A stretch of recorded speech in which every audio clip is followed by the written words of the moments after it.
안녕하세요, 여러분. 저는 올해 71살인 이순자입니다. 오늘 제가 겪은 충격적인 일을 들려드릴게요. 정말 믿기 힘든 일이었거든요. 그날 밤 10시쯤이었어요. 75살 남편 윤식 씨가 또 늦는다고 연락을 했습니다. 회사 일로 바쁘다고 하더군요. 항상 하던 말이죠. 그런데 그날은 왜 그렇게 의심스럽던지. 요즘 윤식 씨가 이상했거든요. 갑자기 젊어진 것 같다고 할까요? 옷차림에도 신경 쓰고 비싼 향수도 뿌리고 다니더라고요. 그런데 저한테는 점점 더 차갑게 굴었어요. 평소 같으면 그냥 넘어갔을 텐데. 그날은 정말 참을 수 없었습니다. 차를 몰고 윤식 씨가 자주 가던 호텔로 향했어요. 시내 한복판에 있는 고급 호텔이었죠. 주차를 하고 로비로 들어가서 프런트에 물어봤어요. 박윤식으로 예약된 방이 있는지요? 다행히 확인할 수 있었습니다. 15층 1502호실이었어요. 엘리베이터를 타고 올라가는 동안 심장이 쿵쾅쿵쾅 뛰었어요. 설마 했는데 정말 예약이 되어 있으니까 머릿속이 복잡해졌습니다. 15층에서 내려서 복도를 걸어가는데 손이 덜덜 떨렸어요. 그리고 1502호실 문 앞에 도착했을 때였어요. 안에서 소리가 들려왔거든요. 낮게 깔리는 재즈 음악 소리와 함께 뭔가 수상한 소리들이. 저는 문에 귀를 가까이 댔습니다. 그리고 충격적인 소리를 들었어요. 여자의 달콤한 신음소리, 침대가 격렬하게 흔들리는 소리, 헤드보드가 벽에 부딪히는 둔탁한 소리까지. 오빠, 거기 더 세게. 45살쯤 되어 보이는 여자 목소리가 음란하게 신음하고 있었어요. 그러더니 곧 이어서 들렸습니다. 오빠, 나한테 그 건물 주는 거지? 약속했잖아. 숨을 헐떡이면서도 욕심 가득한 목소리로 말하더라고요. 당연하지, 다 됐어. 조금만 더 정리하고 바로 떠나자. 윤식 씨 목소리였어요. 완전히 흥분한 상태에서 헐떡거리며 대답하고 있었습니다. 침대에서 더욱 격렬하게 움직이는 소리가 들렸어요. 그 순간 저는 머릿속이 하얘졌습니다. 네가 감히 바람을 펴? 이런 생각밖에 안 들었어요. 손이 떨려서 문고리를 잡을 수도 없었어요. 하지만 당장 들어가서 다 뒤엎어버리고 싶은 마음을 억눌렀습니다. 더 들어봐야겠다고 생각했거든요. 정확히 뭘 꾸미고 있는지 알아야 대응할 수 있으니까요. 복도에 서서 계속 귀를 기울였어요. 안에서는 더욱 노골적인 소리들이 들려왔습니다. 여자의 신음소리, 남자의 거친 숨소리, 온몸이 부딪히는 소리까지. 정말 역겨웠어요. 45년을 같이 살았던 남편이 저보다 26살이나 어린 여자와 이런 짓을 하고 있다니. 그것도 제 건물을 미끼로 삼아서 말이에요. 한참 뒤 룸서비스 전화벨이 울렸어요. 그러더니 안에서 대화 소리가 더 선명하게 들리기 시작했습니다. 문틈 사이로 새어나오는 소리가 더 크게 들렸거든요. 아마 침대에서 일어나서 소파 쪽으로 자리를 옮긴 것 같았어요. 유리잔 부딪히는 소리도 들렸고요. 그 여자는 이제 전 부인이잖아. 내 이름으로 등기치면 끝이야. 미란이라는 그 여자가 말했어요. 전 부인이라고요? 저를 전 부인이라고 부르고 있었습니다. 정말 어이가 없었어요. 우리는 법적으로 위장이 온 상태일 뿐인데. 맞아. 어차피 서류상으로만 내 이름이니까 간단해. 윤식 씨가 대답했어요. 정말 자신만만한 목소리였습니다. 마치 모든 게 자기 계획대로 돌아가고 있다는 듯이 말이에요. 그 순간 저는 속으로 중얼거렸어요. 내 이름이라고? 처음부터 끝까지 내 거였는데. 정말 황당했거든요. 윤식 씨가 뭘 잘못 알고 있는 건지, 아니면 그 여자를 속이려고 거짓말을 하는 건지, 어느 쪽이든 말이 안 되는 상황이었어요. 저희가 2012년에 위장이혼을 한 이유를 말씀드릴게요. 그때 윤식 씨가 민자 SOC 하도급 사업에 참여하게 됐거든요. 그런데 은행에서 개인 연대 보증을 요구했어요. 거기다가 배우자 동해 담보 설정까지 강요했습니다. 문제는 제 재산 때문이었어요. 저는 모든 재산을 상속과 증여로 받아서 단독 소유하고 있었거든요. 그런데 가문 신탁 조건에 배우자 담보 금지 조항이 있었습니다. 만약 제 재산에 배우자 담보를 설정하면 신탁 조건이 깨지는 거였어요. 변호사가 조언했습니다. 법적으로 부양과 재산 연동을 끊어놓으세요. 그래서 이혼해서 재산을 완전히 분리하라고 권했죠. 윤식 씨와 저는 형식뿐이라고 생각했어요. 서류상으로만 이혼하는 거라고 합의했거든요. 그런데 그게 결정적인 틈이 됐던 거예요. 윤식 씨가 진짜 자유의 몸이 된 줄 알고 다른 여자를 만나기 시작한 거죠. 안에서 계속 대화가 이어졌어요. 두 사람이 뭔가 계획을 세우고 있는 게 분명했습니다. 제 재산을 어떻게 빼돌릴지 의논하고 있더라고요. 그럼 명일 변호사 사무실에서 만나자. 서류 정리하면 바로 끝날 거야. 윤식 씨가 말했어요. 정말 당당한 목소리였습니다. 오빠 최고야. 이제 정말 우리 둘만의 시간이네. 미란이가 달달한 목소리로 대답했어요. 저는 문 앞에서 계속 듣고 있었습니다. 화는 나지만 냉정해야 한다고 스스로를 달랬어요. 감정적으로 행동하면 안 된다고 생각했거든요. 정확한 증거를 잡아야 했어요. 두 사람이 제 재산을 노리고 있다는 게 점점 분명해졌습니다. 하지만 윤식 씨가 착각하고 있는 게 있었어요. 제 재산은 절대로 남에게 넘어갈 수 없다는 걸 말이에요. 1시간 반 정도 지났을까요? 안에서 움직이는 소리가 들렸어요. 옷 입는 소리, 정리하는 소리. 이제 나올 준비를 하는 것 같았습니다. 저는 재빨리 비상계단 쪽으로 숨었어요. 복도 구석에서 지켜볼 수 있는 자리로 이동했습니다. 조금 있으니까 방문이 열리더라고요. 윤식 씨와 그 여자 미란이가 나왔어요. 둘이 팔짱을 끼고 엘리베이터로 걸어가고 있었습니다. 정말 당당하게 걷더라고요. 마치 정식 연인처럼 말이에요. 저는 뒤따라갔어요. 엘리베이터 안에서도 계속 대화하고 있었거든요. 문이 닫혀 있어서 잘 안 들렸지만 웃음소리는 들렸어요. 정말 신이 난 모양이었습니다. 로비에 내려왔을 때 저는 기둥 뒤에 숨어서 지켜봤어요. 두 사람이 엘리베이터에서 내려오더라고요. 미란이가 윤식 씨 팔에 찰싹 매달려서 웃으면서 걸어가고 있었어요. 오빠, 서류만 오면 우리 바로 발리 가는 거다? 미란이가 설레는 목소리로 물었어요. 발리를 간다고요? 그 순간 저는 황당했습니다. 윤식 씨는 제가 매달 주는 용돈으로 겨우 살아가는 사람인데 무슨 돈으로 발리를 간다는 건지. 윤식 씨 통장에는 제가 생활비로 준 돈밖에 없거든요. 그것도 한 달에 100만 원 정도. 발리 여행비는커녕 호텔비도 제가 준 돈으로 내고 있었던 거예요. 그럼 이제 자유야. 윤식 씨가 간단하게 대답했어요. 정말 자신 있는 목소리였습니다. 마치 자기한테 돈이 있다는 듯이. 하지만 저는 알고 있었어요. 윤식 씨한테는 정말 아무것도 없다는 걸. 그 순간 저는 더 이상 참을 수 없었어요. 기둥 뒤에서 나와서 두 사람 앞을 가로막았습니다. 발리는 무슨, 너희 대체 이게 무슨 짓이야? 제 목소리가 로비에 울려 퍼졌어요. 주변에 있던 사람들이 모두 쳐다봤습니다. 하지만 상관없었어요. 당장 이 상황을 끝내고 싶었거든요.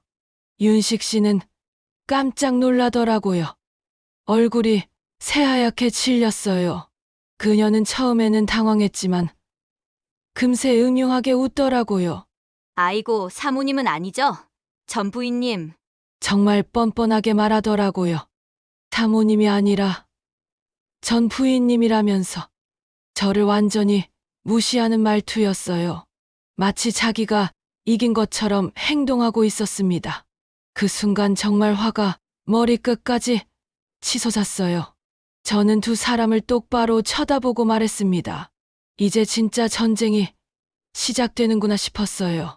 주변 사람들의 시선 같은 건 신경 쓰지 않았습니다. 오히려 많은 사람들이 보는 게 좋았어요. 증인이 많을수록 좋으니까요. 저희는 호텔 1층 카페로 자리를 옮겼어요. 로비에서 계속 이야기하기에는 너무 시끄러웠거든요. 카페는 조용했습니다. 저녁 시간이라 몇몇 사람들만 있었어요.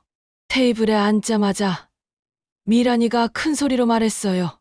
오빠가 나 사랑한다 했어요. 그쪽은 너무 늙고 드세서 싫다던데요? 나한테 건물 준다고 했어요. 여긴 우리 신혼집 될 거고요. 정말 당당하게 말하더라고요. 주변 사람들이 다 들을 정도로 큰 소리였어요. 늙고 드세서 싫다고요? 저보다 4살 많은 윤식 씨가 그런 말을 했다니. 윤식 씨는 당황한 표정으로 작게 말했습니다. 미란아, 여기서 그런 말. 하지만 미란이는 아랑곳하지 않았어요. 계속 저를 도발하고 있었거든요. 저는 차갑게 물었어요. 사랑, 이 건물이 어떻게 너 거가 돼? 정말 궁금했거든요. 도대체 무슨 근거로 제 건물을 자기 것이라고 생각하는지. 등기는 윤식 씨 이름이잖아. 윤식 씨랑 법적 부부도 아닌 게 뭘 이래라 저래라야. 미란이가 도발적으로 대답했어요. 법적 부부가 아니라는 말에 제가 할 말이 없다고 생각하는 모양이었습니다. 정말 어이가 없었어요. 이 여자가 뭔지도 모르고 덤비고 있구나 싶었습니다. 윤식 씨로부터 제대로 된 설명을 듣지 못한 모양이었어요. 윤식 씨는 작게 미란, 잠깐만 하고 말렸지만 소용없었어요. 저는 직격탄을 날렸습니다. 그래. 내 말대로 2012년에 끝났다. 근데 그 건물 내 거거든. 그 순간 카페가 조용해졌어요. 미란이의 표정이 굳어지기 시작했습니다. 뭔가 잘못됐다는 걸 눈치챈 것 같았거든요. 저는 계속 지켜보고 있었어요. 두 사람의 반응을요. 윤식 씨는 식은땀을 흘리고 있었고 미란이는 당황한 기색을 숨기려고 애쓰고 있었습니다. 정말 웃기는 상황이었어요. 제 재산을 노리고 접근했으면서 정작 소유권이 누구에게 있는지도 제대로 확인하지 않았던 거예요. 아니면 윤식 씨가 완전히 거짓말로 속인 건지. 어쨌든 이제 진실을 알려줄 때가 온 것 같았습니다. 더 이상 숨길 이유도 없었고 이 두 사람의 추악한 계획을 박살내고 싶었어요. 주변 테이블에 앉은 사람들도 우리 쪽을 슬쩍슬쩍 쳐다보고 있었어요. 이런 드라마틱한 상황을 직접 보는 건 흔한 일이 아니니까요. 미란이가 윤식 씨에게 바짝 다가가서 낮은 목소리로 물었어요. 오빠, 그게 무슨 소리야? 건물이 저 여자 이름이라니. 정말 당황한 목소리였습니다. 지금까지 확신하고 있던 게 흔들리기 시작한 거죠. 윤식 씨를 원망하는 듯한 눈빛도 보였어요. 윤식 씨는 식은땀을 흘리면서 더듬거렸어요. 아니, 그게 복잡한 사정이. 말을 제대로 못 하더라고요. 뭔가 숨기고 있다는 게 뻔히 보였습니다. 이제 와서 진실을 말하기에는 너무 늦었던 거예요. 저는 정면으로 물었습니다. 그래, 말해봐. 그 건물 누구 건지, 내가 가진 게 뭔지, 내가 줄 수 있는 게 뭔지 말해봐. 정말 궁금했거든요. 윤식 씨가 무슨 근거로 제 재산을 남에게 주겠다고 한 건지, 도대체 자기가 뭘 가지고 있다고 생각하는 건지. 윤식 씨는 말문이 막혔어요. 나는 그게 끝이었어요. 더 이상 할 말이 없다는 표정이었습니다. 거짓말이 들통날까봐 무서워하는 것 같았어요. 저는 단호하게 말했습니다. 너 뭐 가진 게 있다고? 지분도 없고 재산도 없잖아.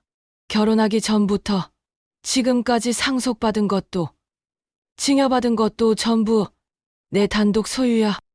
회사 대표는 이름뿐이고 실제 돈은 내 거였어. 너는 그냥 월급쟁이였다고. 사실이었어요. 윤식 씨는 회사 대표였지만 실제 자본금은 모두 제 돈이었거든요. 그냥 서류상으로만 대표를 맡고 있던 거예요. 미란이의 얼굴이 완전히 굳어졌습니다. 뭐라고요? 정말 믿을 수 없다는 표정이었어요. 지금까지 꿈꾸던 모든 게 한순간에 무너지는 걸 느끼는 것 같았습니다.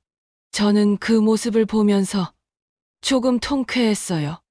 제 재산을 노리고 접근했던 계산적인 여자가 모든 게 거짓이었다는 걸 알게 된 거니까요.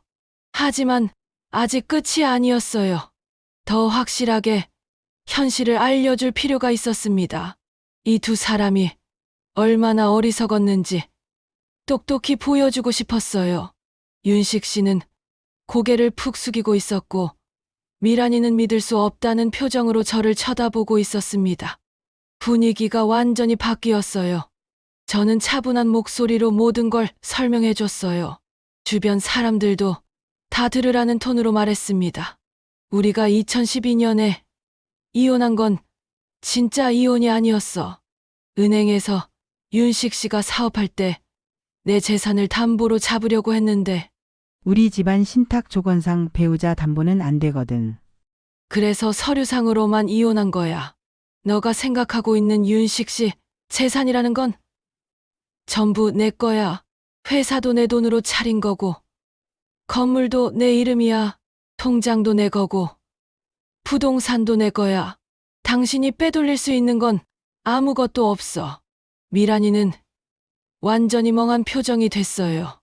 그러더니 분노에 차서 윤식 씨를 쳐다봤습니다. 오빠, 그럼 뭐야? 나한테 거짓말 한 거야? 윤식 씨는 작게 주저하면서 대답했어요. 미란아, 나는 너 잃기 싫어서. 정말 한심했어요. 거짓말로 여자를 꼬셨던 거였습니다. 제 재산을 미끼로 삼아서 말이에요. 저는 단칼에 잘랐어요. 너희 둘 다 한심하다. 윤식 씨, 너는 거짓말쟁이고 미란 씨 당신은 그냥 사람 볼 줄 모르는 불쌍한 년이야. 이제 현실을 알겠니? 카페가 정말 조용해졌어요. 주변에 있던 사람들도 다 우리 쪽을 보고 있었습니다. 이런 드라마틱한 상황을 직접 보는 건 흔한 일이 아니니까요. 미란이는 이를 악물고 있었어요. 분노와 당황이 섞인 표정이었습니다. 지금까지의 계획이 모두 물거품이 된 걸 깨달은 거죠. 윤식 씨는 고개를 숙이고 있었어요. 더 이상 할 말이 없다는 표정이었습니다. 저는 그 모습들을 보면서 속이 시원했어요. 드디어 진실이 밝혀진 거니까요. 이 두 사람의 추악한 계획이 완전히 무너진 거였습니다. 더 이상 숨길 것도 없었고 거짓말할 이유도 없었어요. 모든 카드가 테이블 위에 올라온 상황이었습니다. 윤식 씨가 고개를 숙이고 떨리는 목소리로 말했어요. 순자야, 내가 잘못했다. 미쳤었어. 한 번만. 정말 한심한 목소리였습니다. 이제 와서 빌어봤자 무슨 소용이 있을까요? 이미 선을 넘어버린 일인데 저는 단칼에 잘랐습니다. 원래 남이었고 이젠 진짜 다시 보지 말자. 그 순간 카페가 완전히 정적에 빠졌어요. 커피 마시던 사람들도 컵을 내려놓고 우리를 보고 있었습니다. 미란이는 이를 악물고 말했어요. 오빠, 이게 다 무슨 상황이야? 정말 당황한 목소리였어요. 모든 계획이 무너진 상황에서 어떻게 해야 할지 모르는 것 같았습니다. 윤식 씨를 원망하는 눈빛이 역력했어요. 저는 차갑게 말했어요. 이제 둘 다 나가. 발리든 어디든 떠나고 싶다며? 마음대로 해. 단, 내 돈 한 푼도 들고 가지 말고. 정말, 그랬어요. 둘이 발리를 간다면서 떠나겠다고 했으니, 정말 떠나라고요. 다만, 제 돈 한 푼도 가져가지 말고 말이에요. 윤식 씨는 이상할 말이 없다는 듯 고개만 숙이고 있었어요. 미란이는 분노에 찬 표정으로 윤식 씨를 째려보고 있었습니다. 저는 그 순간 정말 속이 시원했어요. 40년 동안 쌓였던 모든 스트레스가 한순간에 해소되는 기분이었거든요. 더 이상 할 말이 없었어요. 모든 게 끝났다는 걸 알 수 있었습니다. 두 사람 모두 완전히 기가 죽어 있었어요. 윤식 씨는 자기가 얼마나 한심한 짓을 했는지 깨달았을 거고, 미란이는 헛된 꿈을 꾸고 있었다는 걸 알게 된 거죠. 저는 자리에서 일어나면서 마지막으로 말했어요. 다시는 내 앞에 나타나지 마. 둘 다. 그리고 카페를 나왔습니다. 뒤돌아보지 않았어요.